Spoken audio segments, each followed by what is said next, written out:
Welcome to our 20th episode of Comic Watchers. Boy, it doesn't seem like it's been that long, or maybe it does. Anyway, Comic Watchers is brought to you by Comic Watch. Comic Watch is your source for all your comics and media news and reviews written by fans for fans. Don't forget to subscribe and follow us on Facebook and Twitter.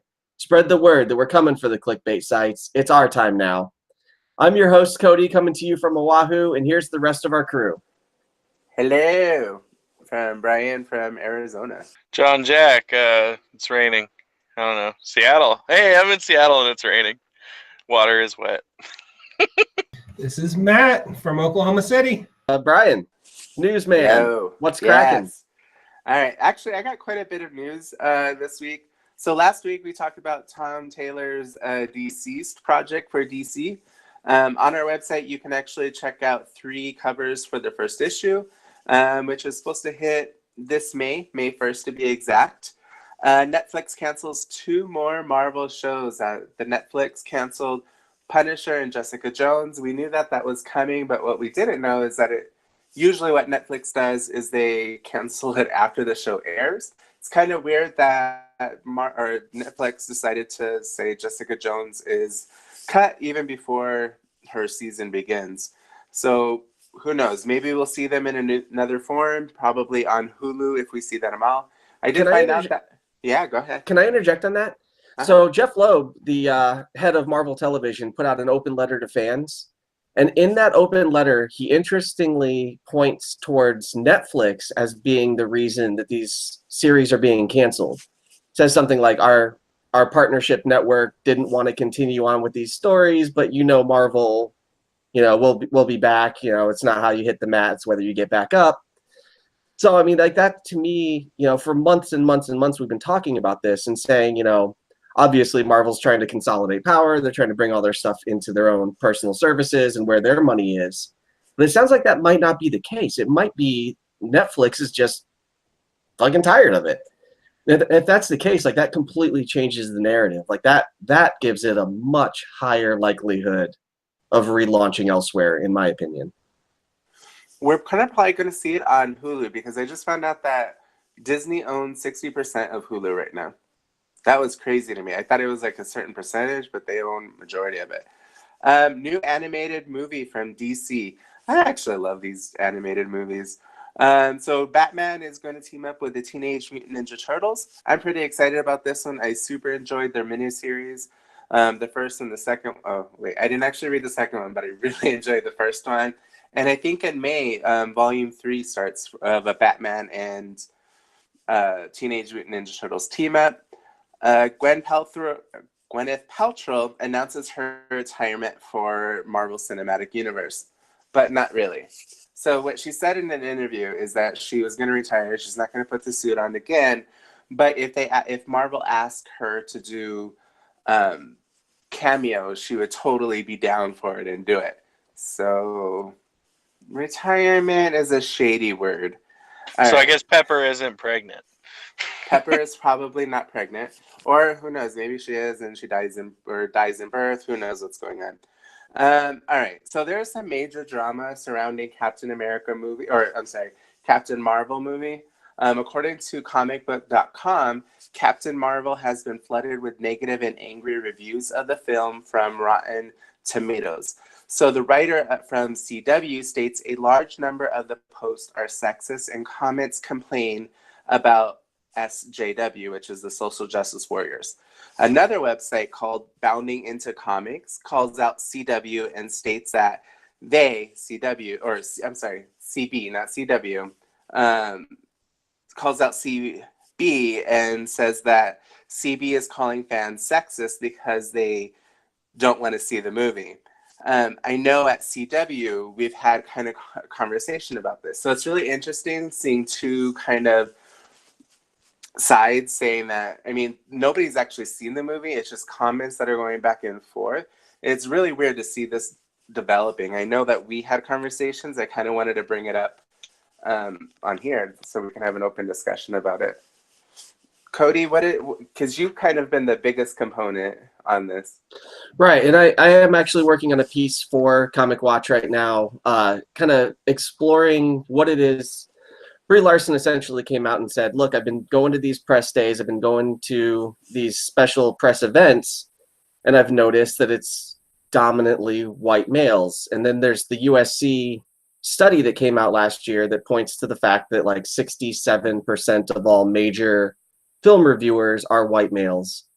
And it kind of starts to call into question, you know, well, where is everybody else? Like, where are the Hispanic female film reviewers? Like, are they out there? What's the deal behind all of that? So, I mean, when Brie Larson is saying, you know, I want to see less white males there, it's not really that she's saying, I don't want to hear from white males, like, not ever.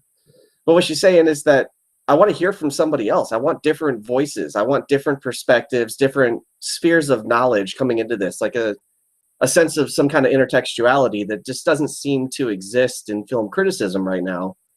So, you know, I've been researching and digging and kind of looking to see, and it does seem like there is an element of gatekeeping in the major film review websites, and Rotten Tomatoes seems to be trying to combat that now. They added 200 verified approved accounts that were non-white male. Yeah, not necessarily white males, anybody else.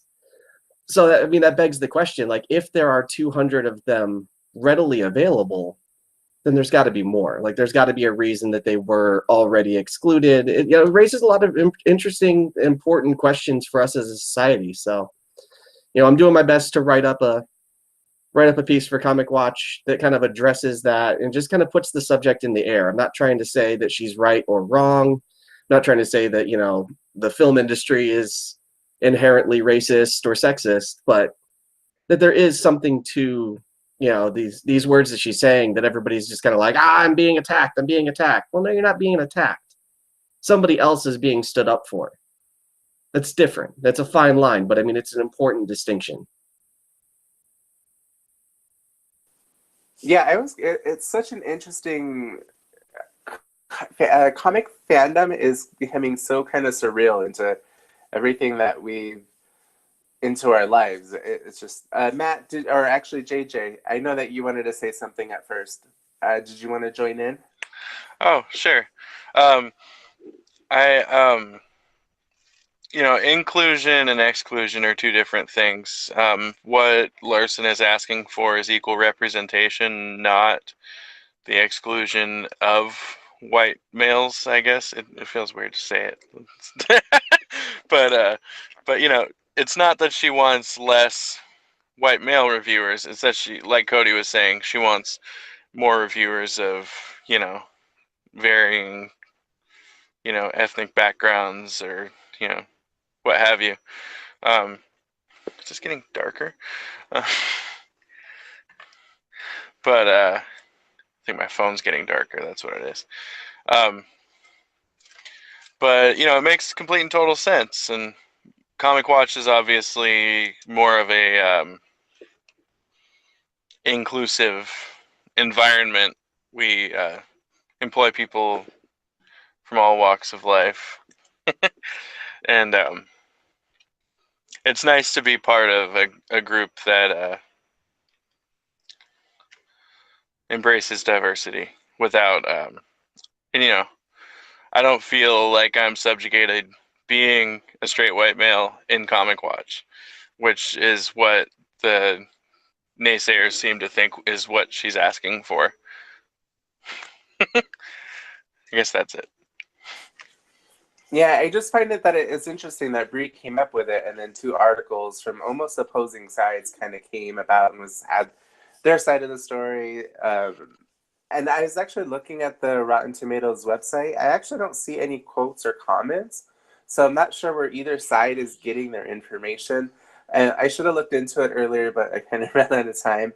Matt, do you have anything to include in this conversation? Here, if I can get this mouse to work.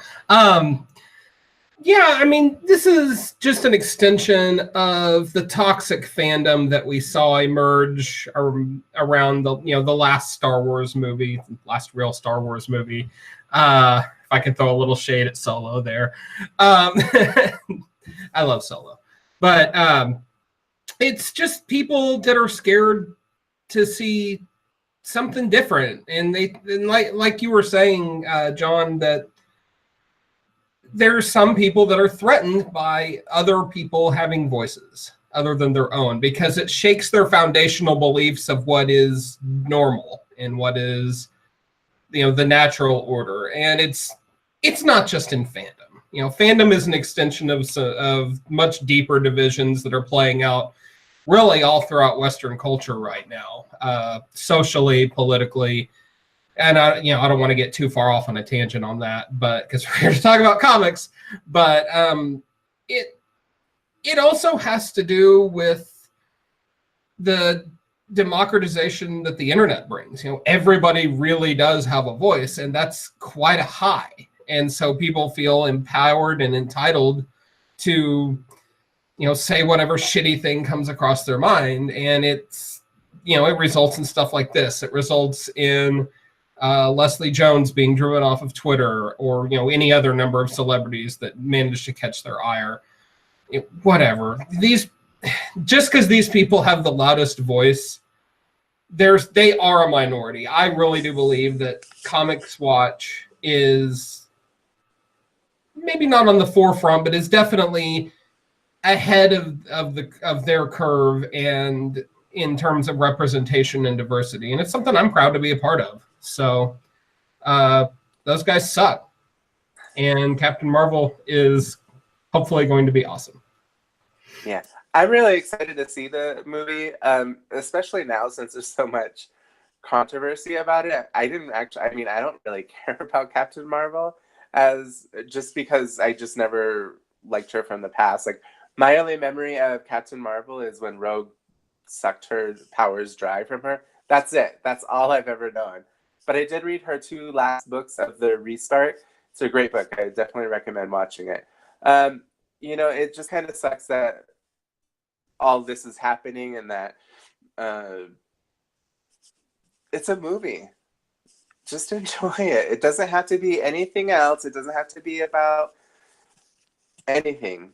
Don't hate on some. In other words, what I'm trying to say is, don't yuck somebody else's yum. That is my headline for pretty much everything that we've been doing lately. JJ. Oh, wait, I want to make sure I heard that properly. Arby, could you say that again? Don't yuck somebody else's yum. Awesome. Yeah.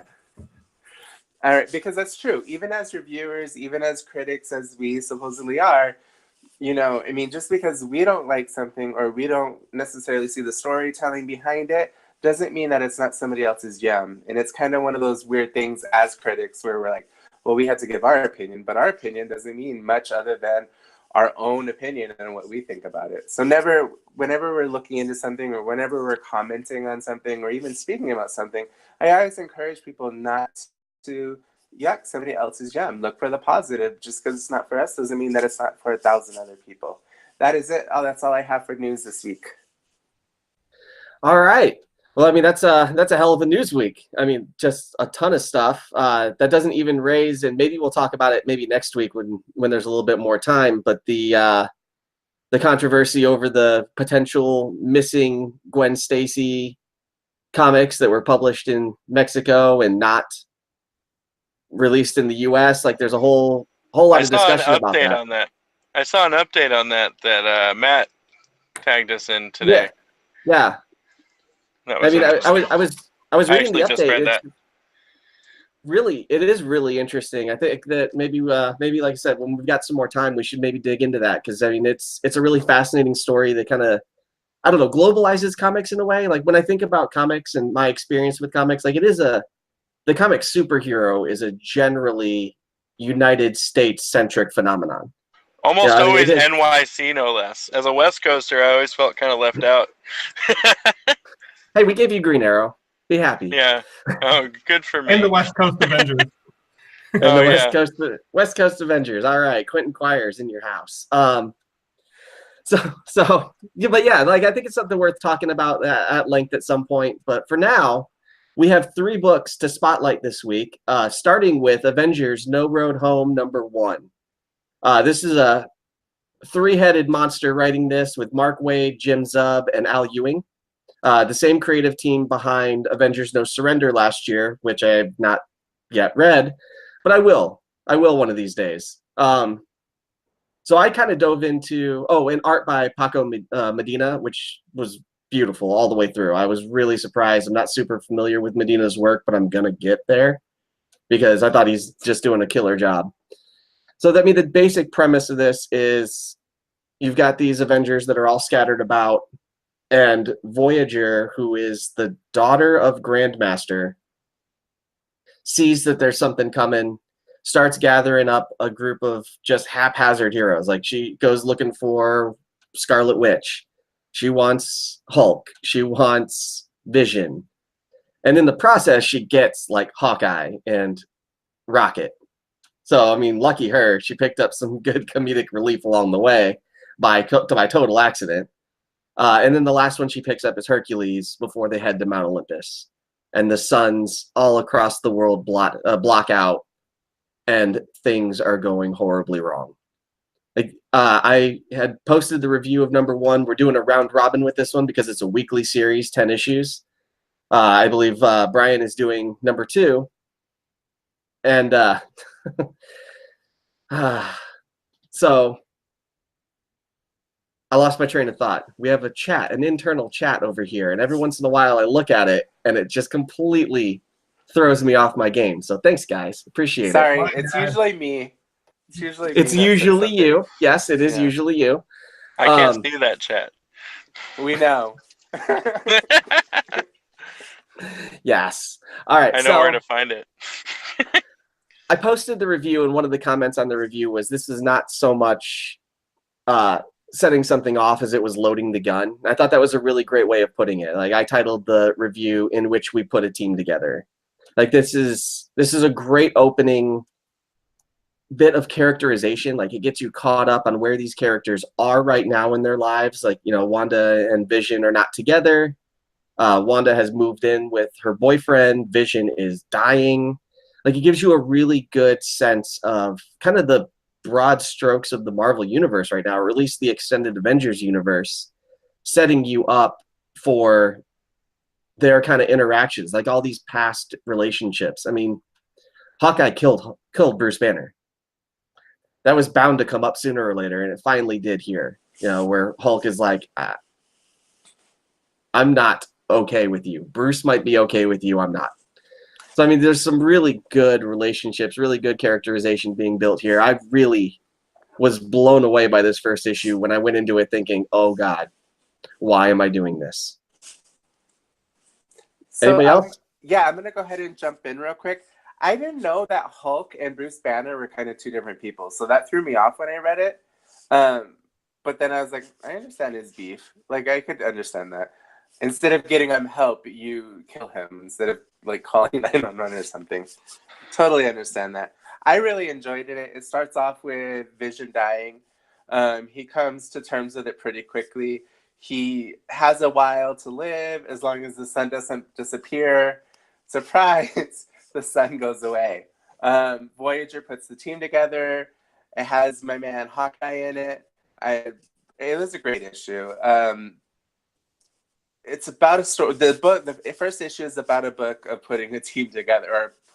The first issue is completely putting everybody together, making the team up. I, for some reason, thought it was going to go to outer space, kind of like No Surrender. It didn't. It turned into Greek mythology. I love Greek mythology. I love Greek gods and such. I was surprised that it went to the direction that it went. The ending, oh no, what's going to happen to Scarlet Witch? Like, it kind of left us with a major cliffhanger, which I didn't expect. Like, there's like two directions that I thought it was going, especially once it went lights out on the sun. But it turns out it's all about Greek mythology. It was a fun book. I can't wait to read more of it. That's all I got, though.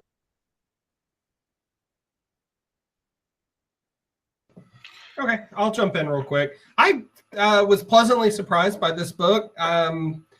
I'm always a little leery when I see that the book has been written by committee, but this had a real smooth feel to it, and I felt like I could honestly pick out the scenes that was definitely Mark Waid or definitely Al Ewing, and presumably Jim Sub. I'm not familiar with his oeuvre.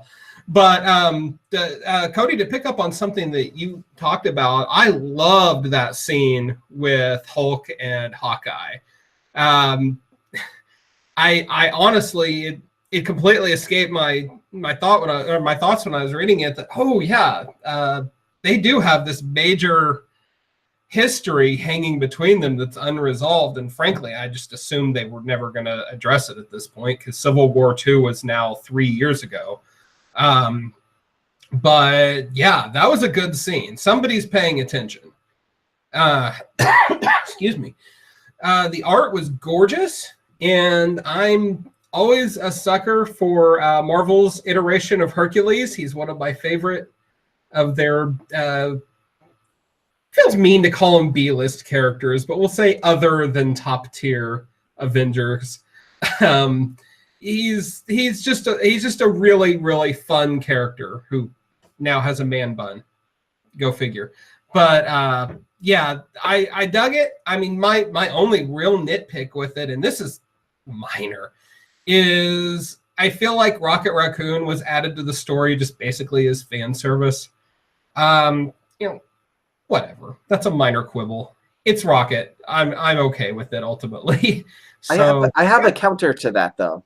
Okay. We just read Guardians of the Galaxy #1 from Donny Cates a couple weeks ago, and there's something up with Rocket and his relationship with Quill and Groot.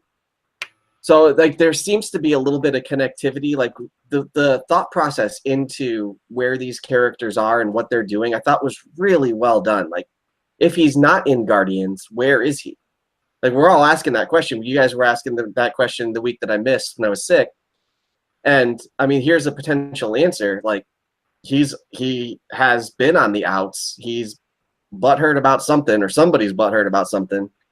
And now Rocket's running around blowing up hardware stores in New York. Like, why the fuck That's not? actually a really good point. Thanks for bringing that up. I had not considered that, but I mean, when you stop and think about the fact that the Marvel Universe was, founded on this interconnectivity between the characters and the books, that actually makes a lot of sense, and I'm glad to see them going back to that. Good catch there, Cody.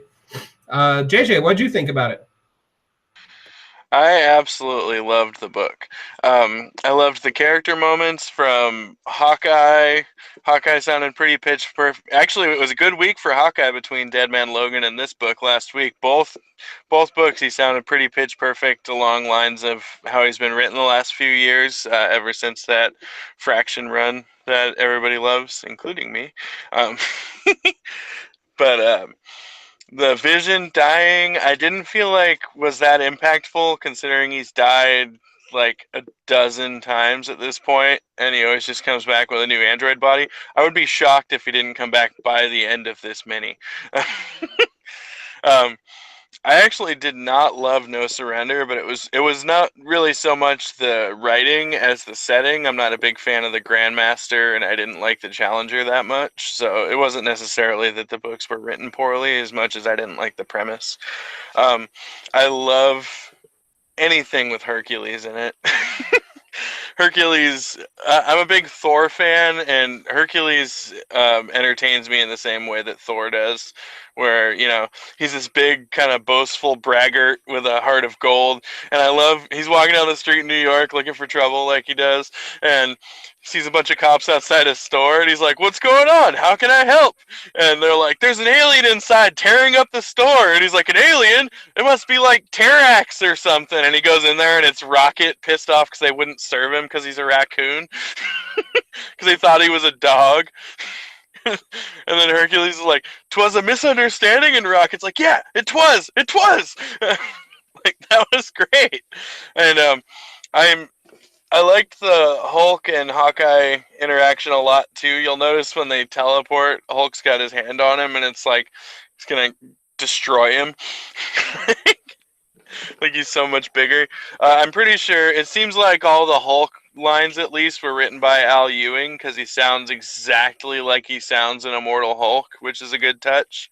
I really liked the touch of the Hulk when Bruce Banner's walking on the street and the sun goes out, and he says, oh my god, I didn't get out. I'm in hell. I'm still in hell because he was just got out of hell in the last issue of Immortal Hulk. So that's a good, like Matt was saying, that inner series synergy that you don't get so much these days. That was just great. And also regarding the sun going out, we're dealing with the god of night, the goddess of night. So that's probably why the sun went out. But all in all, probably one of my favorite books of last week. Like, just all around great art, great story, like really well done. Definitely looking forward to next week's more than I thought it would be as of last week. Yeah, I completely agree with you, JJ. I actually really appreciated the way that you talked about No Surrender, because it was one of my favorite ones, and I like that you included kind of like it wasn't the writing, it was just the setting of it, and that was what I totally appreciate that part. I really liked the book. I can't wait for issue number 2, and this is only 10 weeks. Last one was 16 weeks, so it's a little bit easier on us as reviewers. I think it ends right before War of the Realms, so that's probably intentional. Like, last one ended, I think, a week or two before a fresh start. So they're probably just trying to fill in those weeks. Yeah, I'm pretty sure number 10 comes out the same week as War of the Realms number 1, which is why I'll be writing up number 10 instead of JJ in the rotation, because JJ is going to be our War of the Realms. What's the word I'm looking for? Guru. Let's call it Guru. Let's go with that. Stole my thunder. I was going to say Guru. Fancy lad.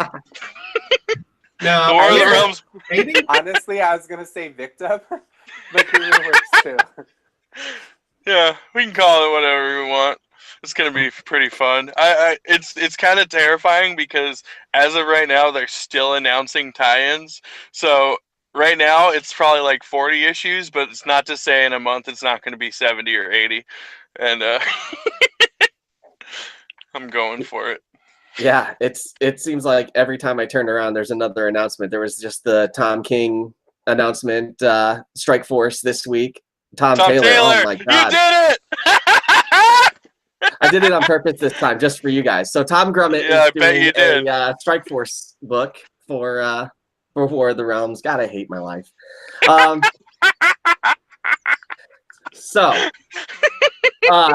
Avengers No Road Home number 1 is in stores now. Number 2 comes out tomorrow. We will have Paco Medina on art for the first 3 issues before we have an art change, so that's nice for that continuity.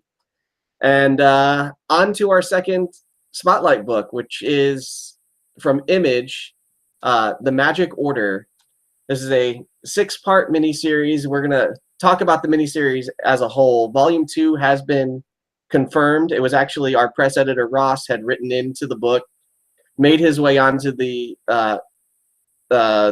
letters page, and Miller, in his response, confirmed Volume 2. So there's more of this coming, but for now, we're going to talk about 1 through 6. This is a Millerverse book. It's Mark Miller and Oliver Coipel. Colors by Dave Stewart. Like, this is a pretty big time crew working on this book, and it delivers exactly as you would expect a book from this crew to deliver. I feel like you've got a more mature kind of take on magical orders, magical history, magical families. It's been established for centuries, and now you kind of catch up with them after their heyday, after things have kind of settled down. They're more covert until they're not, until things start to go wrong. So I'm going to kick this over to, I think, Matt first to talk about his take on Magic Order. So, not to sound like a broken record, but I was very pleasantly surprised by this book. I'd kind of given up on Mark Miller a few of his miniseries back. He is a very strong idea man, but it seems like of late he's stretched himself a little thin in terms of his actual execution. And So I didn't know what to expect. I mean, I've read enough Mark Miller that I know his style. You know, he's very much a style over substance guy in a good way. That's by no means like a Michael Bay comparison or anything like that. But this was very well put together, and I think a large part of it has to do with the extremely strong art from Olivier. And you said Coipel. I've always pronounced it Coipel. Who knows? I'm kind of kicking myself, but whoever inked him did a fantastic job, and the coloring was set the tone very well. It was Dave Stewart on color. Was it? Okay, well, go figure. That says a lot right there. But yeah, this story is very tightly crafted. The way I was a couple issues in, my first thought was, what if the Harry Potter series started with all of the terrible things that happen in Deathly Hallows and then goes from there? So from that's a great springboard. And he just takes it and runs with it. The characters were a little thin in terms of motivation. The antagonist, someone help me out. I completely went blank on her name. That tells you what kind of an impression she made. But I didn't. Cordelia. No. The antagonist. Albany. Something with an A. Yeah. It was Madam Albany. You're right. Albany. Yeah. Yeah. Okay. I thought it was something like that. But her motives were pretty thin. She's mad about something, so she decides to steal a magic book and punish people for it. She's mad about not getting the magic book. Yeah. So she's going to steal the magic book in order to make them pay for not giving her the magic book. Right. That's thin as far as motivation goes. But suffice to say, this story is structured in such a way that the storytelling itself and the trappings of it are more central than any big character evolutions that didn't happen in the story. All the protagonists are very fun. There's a big twist in number 5 that at least I did not see coming, and I was very pleasantly surprised by that. I thought they were going in another direction, but this was a really fun book. I think it's been picked up as a Netflix series, if I'm not mistaken, and I'm not surprised there's going to be a sequel, because it was really fun and very deserving of it. Next. It actually makes complete and total sense that it's picked up as a show. I can actually see it being a lot better as a show. I felt like a lot of the characterization was kind of basic or even non-existent for some of the characters, like the other brother, the one who, the other brother had basically no personality besides one small outburst in like issue 4. He had kind of a roguish Constantine vibe that was but that's about it. He could have, hey kitty, but I don't feel like he really had any personality of his own. Likewise, the dad, who seemed like he should have been fairly central, had like maybe 10 or 15 lines. Likewise, a whole lot of characters who, some of them having literally 0 speaking parts at all, we watched die, and we were supposed to care. And I know it was kind of setting, it's like Star Trek The Next Generation, when a bad guy starts and the first thing they do is knock Worf out to show they're super strong. So they had to run the gamut of bad guy killing a half dozen random magicians who couple of them didn't even get names, for us to understand that this was a bad dude. And some of the ways that they died were very interesting.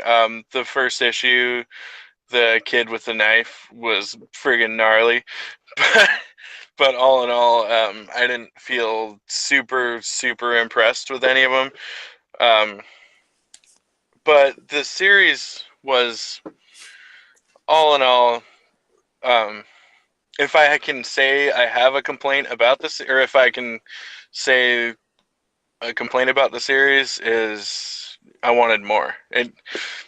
If it had been 12 issues, I probably would have liked it more, because a lot of my issues with it are in lack of characterization and lack of expanding like it teases these gigantic concepts that are never mentioned again in some cases, or never expanded on. And it's unfortunate, and I'm glad there's a sequel. I'll definitely read it, and I'm sure it'll be its own story, but if it involves further characterization of some of these characters, I'll probably like it better. Go ahead, B. Yeah, so I really liked it. I will say this, though, when I realized this book made me realize I'm not a big magic book fan. Not because of this book, but I realized why I didn't pick it up is because I always felt magic was always meh. And the one thing I did kind of find funny about the book was it's kind of hard to be a badass while you're moving a wand around. I don't know why, it just kind of drives me crazy. When I think it was the Weatherman recently in Flash that I read, he had a wand and he was total badass with a glowing stick. To me, it's just, I don't know. That's my only So I actually really like the book. It wasn't, the wands are not a deal breaker for me whatsoever. The first 2 pages, you have sex and a kid killing 2 people. I mean, as soon as you read the first 2 pages that you're into some batshit crazy book. I'm totally in for volume 2. I will agree with AJ on this, that it did have a lack of character setting, but it's okay because I think that there was more and they're just building each character maybe volume by volume. I don't care. I'm in for it. Let's see where it goes. But that's all I got.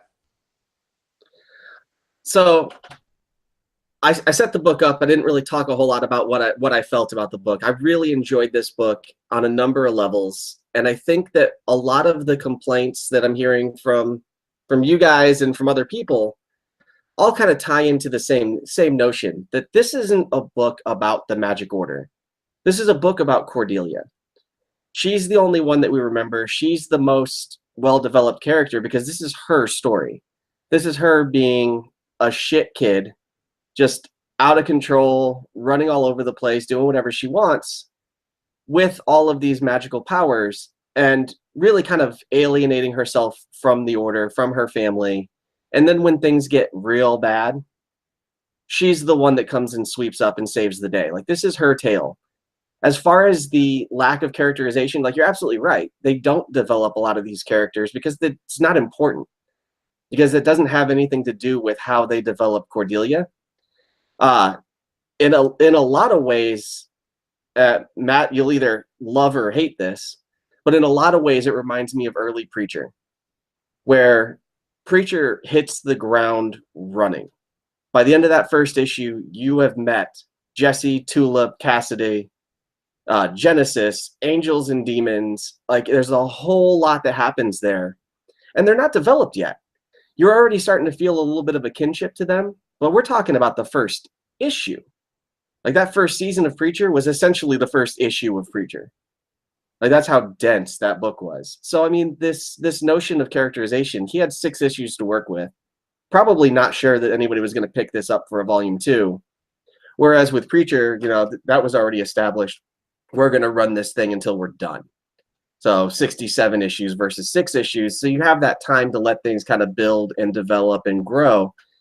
So, I mean, for what he did and the space that he had, I felt like Mark did a really excellent job here of establishing one really important character in a larger scheme.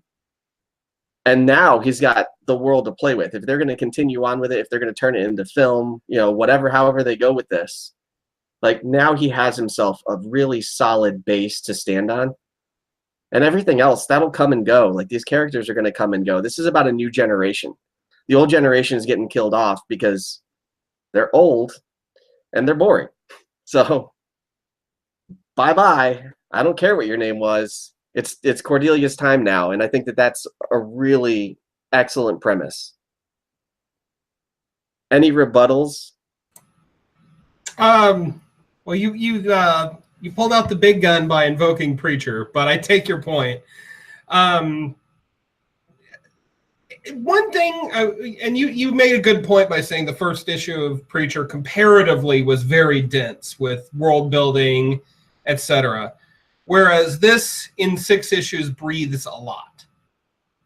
And that's part and parcel of what Mark Millar does.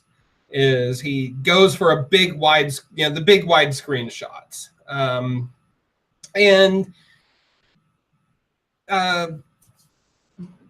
that he succeeds pretty well.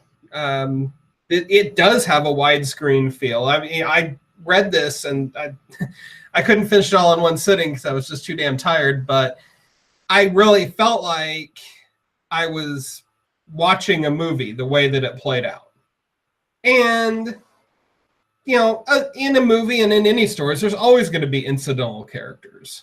The magicians who died in the course of the first 3 issues, I don't need to know much about them. I just need to know that they're getting killed. And then they come back, spoiler, if they come back at the end. But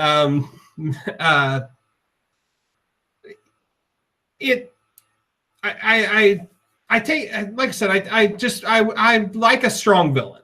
So with Lady Albany or just Albany, I would have liked to have simply known more about her. But other than that, yep.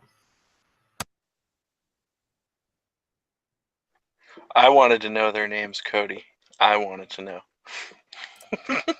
You're sitting in the darkness now. That sounded somewhat ominous and scary. Right? It really did. Context, I was actually just going to add that sounded really creeper from the guy in the dark one. Yeah, no, I get what you're saying about wanting a strong villain. I just think that this villain was just a catalyst to come. Like it's really just a villain to set up a bigger story later. So I mean, we'll see where it goes. Like I imagine Volume 2 will have a new villain. I hope so, or they're not going to have anything to do. Right. Yeah, I think we'll go in a totally different direction, but we'll see. I'm willing to give it the benefit of the doubt for now. And come to think of it, it actually was always going to be a Netflix. It actually had a Netflix banner on the back of the first issue. I just remembered. Oh wow! Yeah, I didn't know that. I think it was picked up because there was a big story last year where I think Netflix gave Miller, he's supposed to write 4 series that are going to be adapted. Yeah. For Netflix, like the Millerverse, 4 original series, I believe. I do want to add something about the villain in Magic Order. The whole series was about the villain. We just didn't know who the actual villain was until the last issue. But okay, we do got to move on to the I knew. Yeah. Okay, whatever. Bye-bye. So our third and final spotlight book this week is The Batman Who Laughs #3. This is being written by Scott Snyder, of course, right? This is his baby. Art is by Mike Simpson. Sorry, Jock, you don't get to pick your own names. You don't get to pick your own nickname. But no, we really do really like Jock's work here for the most part a lot. I kid. But so Batman Who Laughs #3, we've got Batman Who Laughs coming into Gotham, wrecking Bruce's life, screwing up all his fail-safe plans. He's got his buddy, the Grim Knight, tagging along, shooting guns and blowing shit up. I think it's a really fun arc, like in the same way that, occasionally a movie that has a lot of explosions and a lot of kind of fan servicey moments, like this character interacts with this character and it's really fun. I don't think that it's necessarily a very substantial book. I don't think that they're really treading any new ground here, but it's fun. It's enjoyable. 3 issues in out of 6, right? Yeah, so 6 issues. There's a Grim Knight one-shot coming out next, I believe, before the 4th issue. So kind of a little intermission, I guess you could say.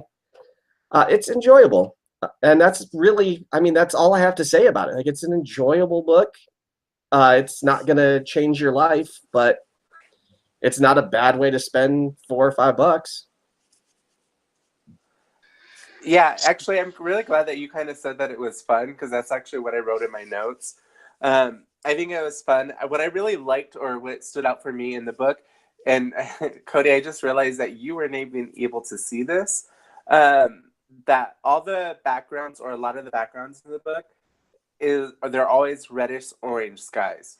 And I found out that you weren't able to see that. So it totally reminded me of Batman the Animated Series. So it's like I said, it's a fun book. It's a fun story. What I don't like about it is it's not part of the continuation or the actual storyline. So they can do whatever they want, but at the same time, it's kind of like, meh, because it doesn't have, as you said, no high stakes in it, because it doesn't really have anything to do with the continuation part of it. But it's a fun book. I mean, like Cody said, it's definitely worth the $4 or however much. I think, is it $4.99 or $3.99? Who knows? But definitely worth it. I thought it was fine. Scott, it's always darkest before the dawn, Snyder. And unveils another doomsday scenario that can only be averted at the last minute by, either becoming your enemy, which is what I think is what's happening here, stooping to their levels, or some kind of MacGuffin, 10th metal, what have you, the totality, whatever. You can just call it whatever you want. I don't care. It's a fine book. It's an entertaining enough premise. Batguffin. Yeah, Batmanium. There we go. That did happen. The Batguffin. But it's probably not something I'm going to reread for a while. I might read it as a sequel to Metal, if I ever get around to reading Metal in sequence, as I've been meaning to do since it finished. Something always comes up that's more interesting, which might say something about Metal. Metal was really fun, and this is really fun too, but it's nothing groundbreaking, and neither was Metal. Well, I mean, I wouldn't say that it wasn't groundbreaking, because it's something that we haven't seen before. But overall, I mean, I'm going to kind of go off of what both of you are saying, that it's a fun book. Like, it's definitely worth it overall. Yes. So, okay, I'll jump in. There's nobody else to jump in. Because Derbs is MIA this week, which we forgot to mention. Hi, buddy. So this we miss you, Derbs. We miss you. This is a really fun story. And it's a very very DC story, in that it's dealing with an evil doppelganger of the hero, which, I mean, it is dumb, but it's fun. This is a pure evil, crazy, really skinny Batman in S&M gear, and I loved when Penguin called him Batgimp. I forgot to mention that. That was really funny. It's a big popcorn movie of a comic, similar to Dark Knight's Metal, and you were talking about the stakes not being a little less than present throughout it, and I think that is very much highlighted by this issue's cliffhanger. It's obviously obvious that Batman is going to get out of this somehow, but it's fun, and there's not enough comics out there that you can just say this was purely entertaining. and mean that in a good way. I really liked, and Cody, I'm a little surprised you didn't catch this, although maybe you just hadn't read it, but the connection to Snyder's first Batman story, The Black Mirror, with the inclusion of Jim Gordon's son, James. I love that callback. If you haven't read Batman, The Black Mirror, it's easily one of the best Batman stories published within a 10-year time frame. And Jock did the art for that too. He and Snyder make one hell of a tag team. Jock and Francesco Francavilla. Yes. Oh, that's right. God, I can't believe I forgot that. Yeah, that was kind of his big coming out party too. They also did All-Star Batman Volumes 2 and 3. Yes. But no, I really can't say much bad about this book. It's a lot of fun, and people should check it out. Yeah, no, I totally agree. And yeah, I didn't mention the Black Mirror callback. I loved everything to do with James Jr. or whatever his moniker would be. Just I was trying to get into the book and get it out there and get you guys to talk about it. One thing I want to note is if it sounds like we're harsh on Snyder, that's not intentional. I think Snyder is a fantastic writer. I think that he does a lot of things to cater to the fans in a lot of ways. Like, fans there were thousands and thousands of fans that loved the Batman Who Laughs, and now he's giving you more. Right? He didn't have to do that. I mean, it felt like that story kind of ran its course. He's got him a little bit in Justice League. I'm a little bit behind on Justice League, but I've seen his face there. You get the miniseries. You get a little bit more expansion on this character. It's almost Deadpool syndrome, right? Deadpool comes along, and people loved him.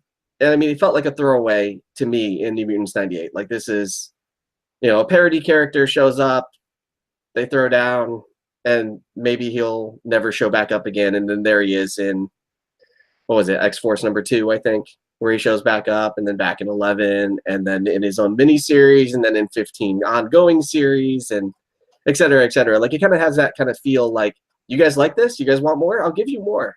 I will do that. But I can't promise that it's going to be the best work that I ever do. Like, I feel like Snyder's rise to fame was so meteoric. Like, he went from a fill-in just before it's canceled detective arc to writing Batman. And also Swamp Thing, and also Witches. Like, he does a lot of his best work not at the center of things. But now all of a sudden he's thrust into the center of things, and that pressure has to be just immense. He's under a scrutinizing eye across the industry. So, I mean, I definitely feel for Scott Snyder. I have a lot of respect for him. I don't think that this is his best work, but I think it's exactly what he wants it to be, and I respect that. I can agree with that. And I wasn't trying to knock him either. I think he's a fantastic writer. I'll check out anything that he's writing. So I did really enjoy, I will say, because that sounded like I was knocking Metal. I did really enjoy a lot of Metal. It's just I felt like it lost a lot of momentum with the delays, and so it was kind of hard to get back into it. And so it's like, I feel like a lot of the excitement was gone by the time the final issue came out. I do distinctly remember each time an issue came out, I was really, really excited about it, but or after reading it, but it kind of left me less than excited just due to the slow pacing of releases, not at any fault of the story. Yeah, no, I actually 100% agree with you. Like, the first 3 issues came out right on time, and then I think 4 and 5 were super delayed. I think, and then 6 was even more delayed. Yeah, so then I was totally so psyched about it, but by the time, like, the ending came about, I lost momentum too. But, I mean, I just read it like if it was a trade after a while. But yeah, I don't want, on the off chance that Scott Snyder ever sees this, I do like your work a whole lot, and I am not talking smack. I did write a raving review of your Witch's Bad Egg special like 4 months ago. Yes, we do. We do really like you, Scott. And that is it for our spotlight books. Let's check in with everyone and see what everybody's been up to this week and what everyone's excited for next week. Let's start with Brian. Yeah, so I read Flash 164 to 176. It was Jeff Johns' book 1 of Flash in 2000. It was actually really good. I loved it. It took me like a week to get through just because it's kind of wordy, and it was like 356 pages. Totally worth it. I love seeing Wally as Flash because when I got into DC and kind of knowing who Wally was, he was just coming back from Rebirth. So I had no idea that he was even Flash for like the longest time. Also, one of Flash's seasons was based off of 171. The cult, I can't think of the guy's name. Cetera? Nah, whatever. Cicada. Yes, there you go. Totally worth it. If you're a Flash fan, or even if you're not, it's kind of just a book to read. There's nothing mind-blowing about it, but it's a great superhero book. So check it out. What I'm looking forward to is probably No Surrender, and there's one other one that I was trying to think of earlier that's coming out, but we'll stick with No Road Home until I can remember what the other book was. I'll go next. This week I started Tomb of Dracula. I got the Tomb of Dracula omnibus, and I've been reading that. It's been really, really good. I'm on issue 7 so far, so a couple hundred pages into it. It's a 700-page omnibus, so not gigantic. I'll probably have it done by next week. But surprisingly, a book that I've been a little bit down on turned it around this next week. Aquaman, I believe it's 45, is awesome. I read it. We get early copies. I can't tell you anything about it, and I won't. But Aquaman 45, get that book. If you've been following Aquaman, then you'll be pleasantly surprised because it's been a bit slow for the last couple issues. But this issue, I feel like Kelly Sue DeConnick really hit something special, and he actually gets in the water, so that's neat. To be honest, JJ, yeah, real quick, I think mine and Cody's butt puckered a little bit when you started saying about next week's. So good job at reverting that one. Oh, I know how to play the game. But also for next week, we have Avengers is coming out, and it's part 2 of the Dracula, whatever the Vampire Civil War is. I'm stoked for that. That is the book I've been wanting Avengers to be for about 8 issues, and it's finally happening, which is awesome. And then also we have Venom this week, which last issue of Venom was nuts. So I can't wait. Also Conan the Barbarian #4. And there's a lot of others, but I'm not going to tell you each and every one of them. What about you, Matt? So I dug out a bunch of the Amalgam comics that Marvel and DC joint published back in '96. They're so fun. You got Captain America and Superman mashed up to be Super Soldier. You've got the JLX, Justice League and X-Men, because they were X-Men was the answer to the Avengers back then. I like Doctor Strange Fate. Doctor Strange Fate. That was a cool issue. Yeah, they actually did 2.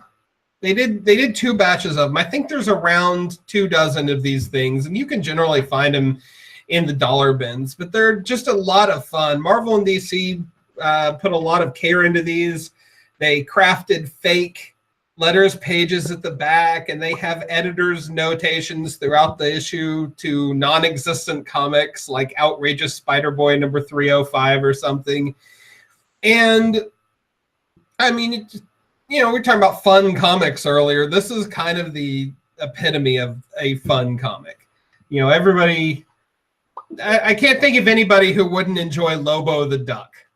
So that's what I've been digging on. What I'm looking forward to, Guardians of the Galaxy #2 ships this coming week. My man Donny Cates knocked it out of the freaking park with the first issue. #2 ships tomorrow, and I believe we're supposed to find out who's inhabiting Thanos's mind in this issue, if the hype is to be believed. So That's gonna be good.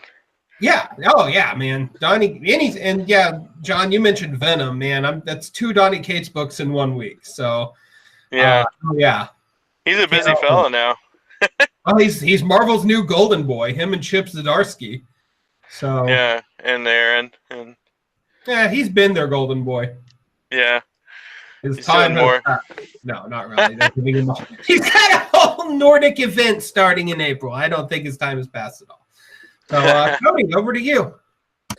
Yeah, so I read a lot this week. I did a lot of catching up. I read all of King's Mr. Miracle run, all 12 issues, and actually quite enjoyed it. There were, nitpicks here and there, but I thought it was a well-done series. I caught up on Teen Titans. I read the last 8 months worth of Teen Titans books. I've been catching up on Justice League, Titans. I did a lot. I feel like I did a lot of reading this week, a lot of catching up. Things that I'm not reviewing, I tend to get a little bit behind on. So, it's nice to kind of have a chance to blast through a whole bunch of stuff, all at once, binge it, and feel like, I'm relevant again. So, I mean, in kind of the vein of that, I did, as JJ was saying, we do get advanced reviews from a lot of the publishers. I did catch up on Teen Titans, and I read this week's issue, and I thought it was really strong. I'm really enjoying this, new team, the new team dynamic. This particular issue gives a lot of insight into that team dynamic, gives a lot of origin and whatnot. So, I mean, it's worth picking up for sure. If you haven't been reading, it's only been 6 or 7 months with this new lineup, and it's pretty dang good. Matt, you're reviewing it, right? Yes, and I'm really enjoying it too. This is a solid lineup. Yeah, it's really it's the first time in a long time I felt like Teen Titans feels like Teen Titans. Not just the old heads talking about the old days, not just a bunch of random newbies that you don't really have any emotional connection to running around doing, 90s shit. Yeah, it feels like I feel like since Jeff Johns' run, I haven't really felt an emotional connection to most of the Teen Titans.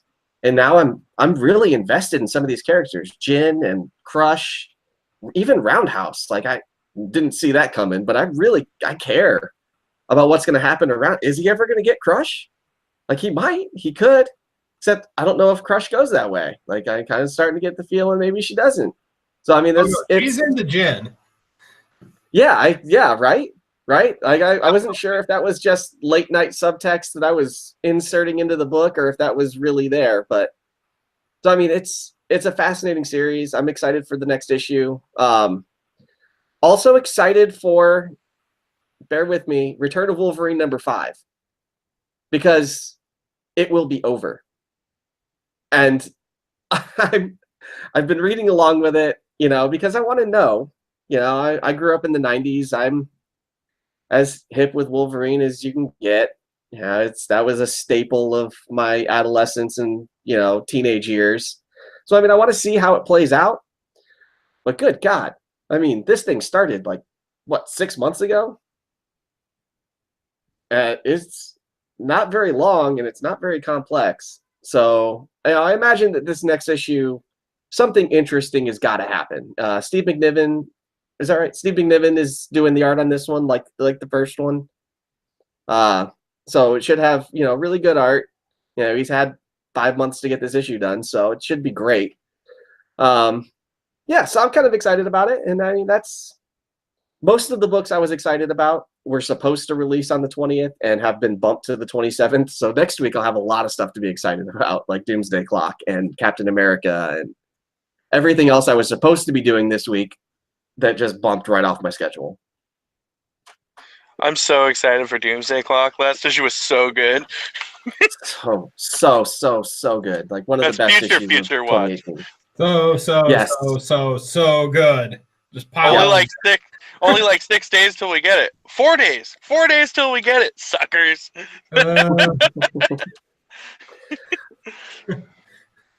Y'all gotta All right. wait a week and a half. All right, guys. I believe we are at the final or their final words at the end of the show. Anybody got any closing thoughts, statements, or smart-ass comments? Always. Except for JJ. All right, guys. Make sure you check us out at C Watchers Show on Twitter. Check us out on the Comic Watchers Show on Facebook. Make sure you hit subscribe wherever that little button is. And as always, check out www.comic-watch.com. Bye.